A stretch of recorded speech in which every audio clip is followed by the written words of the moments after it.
Hey, welcome in everybody to Four Down Territory. I am Kyle Madson, the managing editor of NinersWire.com with the USA Today Sports Media Group. Joining me, as always, Doug Farrar, the managing editor of the Touchdown Wire. Doug, how we doing, man? What's up? You know, just Week 11 is coming up. It's flying by, Kyle. I don't know what to do. It's unbelievable how that happens. It sneaks up on you, and then next thing you know, it's gone. So Week 10 was fascinating. A lot of fun games. An NFL record for game-winning field goals on the last play of regulation with, I think, five, including one up there. I think they were all on the early slate, too. It was really weird. Ron Rivera not going for two at the end of the Seahawks-Commanders game really, really got me. That was annoying. Go for the two, man. What are we doing? Anyway, he and Frank Reich should start a support group. Just the conservative coaches support group. Yeah. No. And he was supposed to be Riverboat Ron, and his riverboat sank, and just pull it up and just hanging on to a life vest Ron, I guess. All right. I don't know. Let's get to first down here. So this is I love narratives and stories in each season. I know you do too. That's why we do this job. And in 2022, the Minnesota Vikings were one of the stories of the year as kind of the kings of good luck. So they won a record 11 one-score games, and they lost in each of their three losses by at least 11 points in each game. Yeah. So this made them, regression candidates in 2023, and I think we're seeing that a little bit. This season... By the way, they're 5-0 without Justin Jefferson, though. They're the weirdest team ever. They're so fascinating, and Josh Dobbs is unbelievable. What a player. But this season, the Steelers are the ones at the tip of the good luck spear. They've been outgained in every single one of their 9 games. Outgained in every single one of their 9 games, but they're somehow 6-3. So is there any fire behind that statistical smoke, or should the Steelers not be taken seriously at all? Kind of the same way we didn't really ever take the Vikings seriously last year. Yeah, they're the only team in pro football since 1933, per Adam Schefter, when the stats were put in, to be outgained in every game through 9 games and have a winning record. Ever. Insane. Yeah. So the Steelers. It's not that they should be taken seriously or not, probably not, but this is who the Steelers are. They're not going up or down. This isn't a regression thing. This is a Steelers thing. I put together last week a list of the teams with winning records through pro football history with the worst point differentials for a season. And the Steelers, in 3 seasons under offensive coordinator Matt Canada, are on that list 3 times. Oh, my God. The 2021 Steelers went 9-7-1 with a minus 55 point differential. The 2022 Steelers went 9-8 with a minus 38 point differential. And this 6-3 Steelers team has a minus 26 point differential. All 3 winning seasons, all 3 with negative point differentials, over 100 points behind total in those 3 seasons. There are currently 13 teams, Kyle, and we're shooting this before Monday Night Football, so the Broncos are in there, with a point differential of minus 26 or lower. The Steelers are the only one with a winning record. So the Steelers aren't setting themselves up for any kind of regression in 2024. They are simply showing who they are and, for whatever the hell reason, who they want to be. Far be it for me to tell Mike Tomlin what to do when it comes to football or anything else, because he's 10 million times cooler than I'll ever be. But, Coach, might be time to put a little less pressure on your defense. I'm just saying. I think my fascination here is kind of the narrative of it. It's like, watch out for the Steelers. Nobody wants to play the Steelers. I heard Sean O'Hara say that this morning on Good Morning Football. The Steelers are the type of team that nobody wants to play. And last year it was, hey, the Vikings aren't going to get out of the first round. And nobody ever took them seriously. Right. And I think this comes down to track records of the key players or key people involved. And it's Kirk Cousins is perennially known as a loser, and Mike Tomlin is known as a perennial winner. And I mean, rightly so. He's never had a losing record. And I think there's also something to the way they've gone about their winning. And the Steelers just kind of have a proven track record of being able to get behind a defense and ride a dominant defense to wins and Super Bowls. And then you have the Vikings, who have never won a title, and everybody's just kind of waiting for the second shoe to drop with Kirk Cousins. So I think that's the reason for the difference in the narratives around each team, or the difference in the discussion around each team. But with the Steelers and taking them seriously this year, I don't think you can take any team seriously that has Kenny Pickett at quarterback. Like, he's just not. He's not. Or Matt Canada calling plays. You see his spray chart from Sunday. It's nothing over the middle of the field. It's a joke. Nothing. Left, right, boom. It's a joke. It's 2023, and you can't utilize the middle of the field. Like, that's just. I don't know how you're not firing that offensive play caller immediately. But it's the play calling. It's Kenny Pickett isn't very good at football, and I have a hard time right now seeing a guy like Brock Purdy going in and beating one of the top tier quarterbacks in the NFL, and then you go look at the AFC gauntlet that Kenny Pickett and the Steelers might have to go through. I don't think you can really take them super seriously as a contender, despite their very strong record.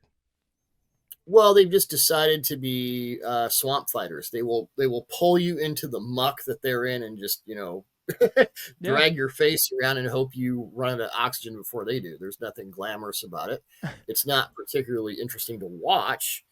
They'll probably have another, early playoff exit, and we'll be asking the same questions all over again when they go, 10-7 next year with a negative 55-point differential and just, Groundhog Day. There you go. This is who the Steelers are. All right. This is who they want to be for whatever reason. And I know defensive-minded coaches, and Tomlin is one, usually prefer their offenses to be conservative and mistake-proof. Mm-hmm. The Steelers' offense is conservative. It is far from mistake-proof, and that's one of your problems right there. They're conservative and also bad. No. Yes, conservative and very bad. Let's jump to second down, and Doug, we got to talk about the Lions. So, yes, we do. Man, 41-38 over the Chargers on Sunday. Best game of the weekend, and just a rocking good time to watch. The Lions are now 7-2 after that victory.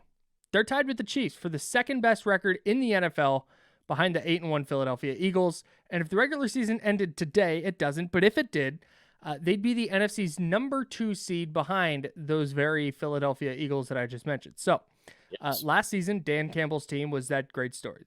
Plucky underdog Lions who knocked the Packers out of the playoffs, and it's all dog around this mug. And we heard, we saw it, we rooted for it, we loved it, and it was a nice story. But I think now it might be time to take the Lions out of that plucky, spunky underdog role and put them into the legit Super Bowl contender conversation. What say you? Yeah, the Lions are absolutely as good as any team in the NFL right now, week to week, game to game situations. There are no more disclaimers. It's not like, because last year it was, well, you'll probably beat them, but boy, it's just going to suck. Mm-hmm. Yeah. It's going to be the ugliest loss of your season. But the Lions this year ranked 4th overall in DVOA, 5th in offensive DVOA, I believe 9th in defensive DVOA, 11th in special teams DVOA. Their offense is built around a top-tier offensive line and one of the NFL's best and most multiple run games. We saw that when David Montgomery and Jahmyr Gibbs ran all over the Chargers. Yes, I know everyone runs all over the Chargers, but it was still impressive. I was going to say it. Jared Goff is playing the best ball of his career. He's no longer entirely beholden to a scheme, although OC Ben Johnson is dialing up as well as anyone in the league. Their defense can be a bit vulnerable from week to week. I'd like to see a little more match, a little less zone. But in a short tournament, if these guys are on, I'm not sure any other team should be guaranteed to beat them. And, Dan Campbell is just loose as heck right now. I believe they went for it on 4th down 5 times against the Chargers. Made 4 of them. They don't care, man. They're playing with house money, and they know it. The Lions are just good as hell. Like, they're just really good. You talked about this with the Ravens last week. It's really hard to find ways that you can just poke holes in what they've done so far. And I know I think their secondary could be a problem in the playoffs, but other than that, you're right. Yeah, no doubt. They're definitely not perfect. I'm not sure any team in the NFL this year necessarily is, but there's no reason, especially in the NFC right now, because of what I just said. There's not any, team that you look at and you go, oh, that team's definitely flawless to pencil them in to the Super Bowl. Right. I don't see a path that I don't like for the Lions where I would go into a game going, okay, well, they can't win this one. If they went into Philly or into San Francisco, if that winds up being the case, would you be shocked if they went in and won either of those games? I wouldn't. No. So I again, we have to see how their defense ultimately holds up. They still gave up 38 to the Chargers. That's not awesome, but man, Ben Johnson is going to be the hottest commodity in the coaching searches this offseason, right? He's the guy who will be able to pick his suitor. Yeah. I thought This is the best situation for me. I've got 5 offers and whatever. the touchdown pass to Wright on the 3rd and 1, that little just pop pass over the middle. That was a sick throw by Jared Goff. But then just an unbelievable play call in that spot in a 31-24, or excuse me, a 31-31 game at that point. You're getting mid-4th quarter. You got 3rd and 1. I think most coaches in the league are trying to get that yard and live to play another down. To take a shot at the end zone there was awesome. The Lions are super fun. They're a legit Super Bowl contender. And I hope I get to continue talking about them, because it feels like every time this year I've been like, yep, that's a team. That team can play. They lose the next week. So okay, Lions fans, you know where to direct your ire. And I've been pounding this drum all year. Their run game is so good. You're in the Bay Area, you know the benefits of a multiple run game. Mm-hmm. As multiple as any, and their offensive line is so good. Oh my gosh. Penny Sewell was blocking 2 and 3 guys and just handling everyone. Like he had one of those I took all my vitamins this morning games. So yeah, they can do a shootout as they did with the Chargers. Mm-hmm. If you want to go 14-10 and do those gutter fights, they're perfectly fine with that too. Yeah, no doubt. All right, 3rd down here. Speaking of last year's Lions, we've talked quite a bit about the 2023 Houston Texans as that team this season, that kind of plucky underdog. They're going to win some games. They're also going to lose some games like Atlanta and Carolina, but it's going to be tough. And even if you beat them, it's not going to be an awesome time. But very quietly now, they've won 5 of their last 7 after an 0-2 start. And CJ Stroud, lock it up. Put his name on the Offensive Player of the Year award, or Offensive Rookie of the Year award, excuse me. Yeah, we can do that now. It's his. Yep, just mark it down. It's over. But now he kind of looks like an MVP candidate. And when you start rolling through the numbers and you start rolling through various arguments, it's really tough to just deny that CJ Stroud is at the very least in the mix for this award. So, are the 5-4 Texans, Doug, the kind of team that could shock the world and go deep into the playoffs 1 year after a 3-13-1 disaster? Well, between Stroud, D'Amico Ryans, a defense that's pulling it together, and an absolutely horrid AFC South, boy, I'd say you should look at the Texans as the object that is closer than it appears in your rearview mirror. Does that mean a Super Bowl worth this season? Probably not, although I wouldn't count them out entirely. But NFL, you'd better get ready for a Texans team over the next few seasons, the likes of which we have not seen before. This is Monday afternoon. I did some tape work on the Texans, a lot of it today, trying to analyze the overall makeup of the team without Stroud as a primary component. I did as much as I could to take him out of the equation because I wanted to see what else was there. And you can't do that entirely because he's your quarterback. But again, I'm here to tell you, this team has talent all over the roster, even if people don't yet know who most of these guys are. Running backs Dameon Pierce and Devin Singletary make up a nice 1-2 punch. By the way, Buffalo Bills, who are playing tonight, how come Zach Moss and Devin Singletary are all of a sudden really good now that they're not in Buffalo? Wow. I might want to ask yourself that question. The Texans have several receivers who can beat defenses up, especially in the deep passing game. The offensive line has been automatic since Larry Tunsil came back in week 5 from a knee injury. Jonathan Greenard might be the NFL's most underrated edge rusher. He has 8 sacks. They have 2 interior defensive linemen in Sheldon Rankins and Malik Collins. I mean, right now, Will Anderson Jr., the 3rd overall pick in this draft, might be their 4th best pass rusher. And he's having a good year.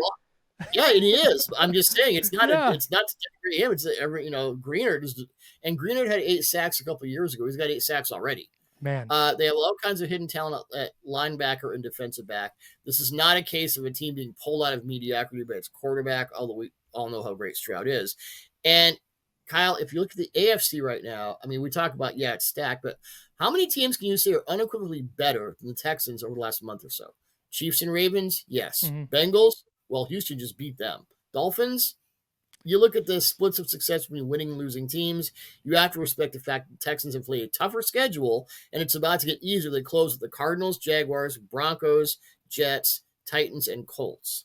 D'Amico Ryans and GM Nick Caserio have done an amazing, unheralded job taking a bunch of quote-unquote no names, and I'm not calling them that, but that's, public perception, turning them into an integrated team capable of championship football right now. I'm not saying that's going to happen every week, and I think next year it's going to be even more ridiculous, but I don't know, man. You see those teams where the light starts to shine on them, and you're like, we might have something here. And it may be, yes, they're this year's last year's Lions, but they might wind up looking a year ahead. Yeah, I don't want to crown the Texans too early here because they very recently lost to Carolina. And like I said earlier, they lost to a team like Atlanta, who's not necessarily bad, but if you're going to talk about a team that's contending for a championship or whatever, or making a deep playoff run, Atlanta's a team you probably got to beat. But I don't love Houston's first round matchup. If they're the number 7 seed and they're going to Kansas City or Baltimore in round 1, I don't love that for them. But if they're going to Miami or they're going to like Jacksonville, like why not? D'Amico Ryan's in a one-off against Miami. You think he can't game plan for them? Go look at Niners Dolphins last year. I understand it's a different version of the Dolphins, especially with Devon Achane in the mix, but he shut down a Dolphins offense that to that point was rolling through the league. So I would love their matchup against either of those teams, and then you win one playoff game and you move on to the next one, and who knows what the matchup looks like, but I think they could win a playoff game for sure, but like go in and make a deep run. I'm not ready to necessarily go that far. And honestly, I'm not ready to pencil them in for a playoff spot either because they did just lose to Carolina. I know it was Thursday Night Football, but things get weird down the stretch of a year. You get into a second half of a rookie quarterback's rookie season. There's more tape on him. There's more tape on this offense as a whole. It's Bobby Slowick's first time as an offensive coordinator. He's going to have to make adjustments on the fly in season. And maybe they do all those things. And maybe everything works out and they go 11-6 and they go to the playoffs and they're not favored in round 1, but people like them as the sexy upset pick in round 1. I that's definitely on the table, but I'm going to stop short of saying they're going to make a deep playoff run in 2023 at least, but it's definitely coming. I'm saying it's possible. And the thing, now you bring Stroud back into the equation, the way he's played lately. Yeah. I mean, he's so freaking good, dude. It's not out of the realm of possibility to have that Joe Flacco 2012 postseason where he throws 12 touchdowns and no interceptions, and all of a sudden he's holding the trophy, and you're like, what? Yeah. What happened? What? I'm just saying, he's that good. He's a top 5 quarterback in the NFL right now. I will brook no. Man, he's that good. It's so nuts. And I think I said this on this show last week, but how he just took that Georgia game at Ohio State and has just translated it to the NFL. Yep. Although I said on the X's and O's of Greg Cosell last week, if you were not convinced that he could do that before the Georgia game, I maintain that all you watched was the Georgia game. He did a lot of stuff outside the pocket last year, sure, too, but yeah, the point is solid. All right, 4th down. Got to close it like we always do, Doug. Worst of the week. It's not officiating. Although the backward pass thing in Packers Steelers was really bad. Dude, they've and then Gene Steratz were like tweeting for 25 minutes trying to explain it. Nope. It's like, nope. That was a backwards pass, dog. They've done that multiple times this year where there's been a clear backward pass not called. Anyways, it's not about officiating. You go. Yeah. What did Einstein once say? If you have to explain something to that degree, you really don't understand it. Sure. So I'm actually going to your backyard for this one. Pretty much everything about 49ers quarterback Ambry Thomas's fumble recovery touchdown that wasn't against the Jaguars that was eventually taken off the board. Not that it mattered in the end, as San Francisco completely demolished the Jaguars 34-3 on Sunday, but this play made no sense in about 5 different directions. You know what I'm talking about. 5:39 left in the third quarter. Ambry Thomas strips the ball from Jaguars receiver Christian Kirk, and he seems to return the fumble 92 yards for a very impressive touchdown. Sure. Now let's start with the fact that there were 4 Jaguars players, Kirk, running back Travis Etienne, tackle Walker Little, and center Luke Fortner within 2 yards of Thomas when he was down, and not a single one of them touched him down. None of those guys are going to like film day today. Insane. Thomas got up and started running. Problem was, 2 49ers rookies, D. Williams and Jair Brown, decided to celebrate on the field while Thomas was still running. As far as I know, you can't have 13 defensive players on the field at any one time. So there was that touchdown out the window. When you look at the all-22, which I did this morning, look, there were like 5 extra 49ers on the field at once. I think Kyle Shanahan admitted that he was on the field at one point because he thought the play was over. Way out there. Yeah. And I know that defensive coordinator Steve Wilkes moved from the booth to the sideline last week to impart more of his wisdom to what was a struggling defense. So there's your Lance Morissette level ironic moment in the NFL last week. They needed at least 5 new get that guys because that whole thing was just preposterous. So Shanahan said after the game, he was able to make a joke about how they did that on purpose so the offense could go score a touchdown, and they did. 7 plays, 81 yards. And it's much ado about nothing in a 34-3 win. But Shanahan said that because there were 4 Jags around, they figured he got touched down. Right. And so everybody was going out onto the field to celebrate and congratulate their guy. And then all of a sudden, Shanahan said that they see people running toward them and they all clear out. It was the right call that the officials made because you can't, you just can't do that. You can't have 46 guys on the field. Looking for birds or I don't know what. Like, touch the guy. You're not going to get called. And maybe they were afraid that if they touched him, they'd be called for unnecessary roughness. Who knows? But maybe that's it. Yeah. No, that was. I think the Jaguars not like just standing there. I think that was the worst part of the play. Yeah, I took, and not one person, just like you said, just reach down and just tap. Just boop. The guys do it all the time. Yeah, weird play, and the officials got it right. Shout out to them. My worst of the week was there was a football game in Frankfurt, Germany. Was there not? I wouldn't call it that. There were a bunch of guys in pads running around. Okay. I don't know if it's a football game per se. So yikes. That game in general was really bad. But my worst of the week specifically is Mac Jones. And maybe it's not Mac Jones himself, but the handling of Mac Jones by the Patriots, you see him getting into it with Bill O'Brien, the offensive coordinator, on the sideline. And then they pull him out of the game with like just under 2 minutes left and a chance to go for a game-winning drive. They put in Bailey Zappi, and that obviously winds up going horribly. I don't understand what New England was doing. I don't understand the management of Mac Jones. I honestly, frankly, just don't understand the play of Mac Jones in general. He's been awful and done nothing but regress. Well, he just thrown one of the worst interceptions you'll ever see into triple coverage. That's one of the reasons they yanked him. Sure, but if that's what it took to convince you that Mac Jones stinks, that's a whole other issue. So I think this is the 3rd time they've benched him for Zappi this season. Yeah, like this is not new. This is the first time that obviously the Patriots haven't been perfect over the last few years. Really, since the year Brady's last year there wasn't awesome, and then in the years since you've just kind of seen it sliding a little bit. But I've kept working under the assumption that Bill Belichick was going to figure it out. Like, okay, he'll right the ship eventually. Well, now they're 2-8. And their quarterback situation is an absolute mess. And it's the first time that I'm looking at the Patriots and I'm going, wow, I don't think Bill Belichick is going to right this ship. I don't think he's got a handle on it. And no. I think, I don't know, that's a different situation because he's the greatest coach of all time. And I don't know exactly how the Patriots are going to want to handle that or how he's going to want to handle his exit. But if this was any other coach in the league, gone. He would be gone, if not now, very, very soon. Well, the worst, and this made worst of the week, was Zappi's fake spike interception. Yeah, like it was Dan Marino in 1994, which so that was bad too. They're throwing stuff at the wall. They were throwing stuff at the wall, and they made Matt Patricia and Joe Judge the co-OCs last year. I think since Brady left, that first Mac Jones season, Mac Jones, I thought he had 3rd-round tape. I wasn't shocked that he went in the 1st round because there was all stuff about how he sees defenses and he understands he's got it above the neck.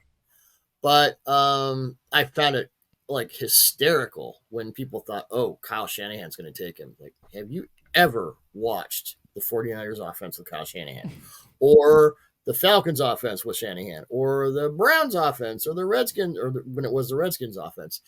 This guy can't run boot. You cannot not run boot in a Kyle Shanahan offense. That whole thing was RPO in a can in Alabama. Right. That's who he is. He's just not an impressive guy. So, okay, you made a mistake. You're probably moving on. He'll probably be Brock Purdy's backup next year and throw for like 40 touchdowns or something. Don't put that evil on me, Doug. Okay. I do numbers at Niners Wire, though, so I guess maybe that's good. It would do numbers that Niners were. What if the 49ers wind up trading the pick that they got for Trey Lance for Mac Jones? There you go. See, we're spitballing on the air. This is a creative process, people. But No. yeah, the fake spike interception that Zappe attempted was even worse. Bill O'Brien should yell at himself for that one. Yeah, I don't know what the hell is going on in New England, and that's the first time I've ever said that about a Bill Belichick team, and that's why New England is my worst of the week. So that's all I got for you, Doug. Thank you everybody for watching 4 Down Territory. We will be doing this again next week, breaking down all of the Week 11 action for you. Thanks, Doug. Thanks, everyone.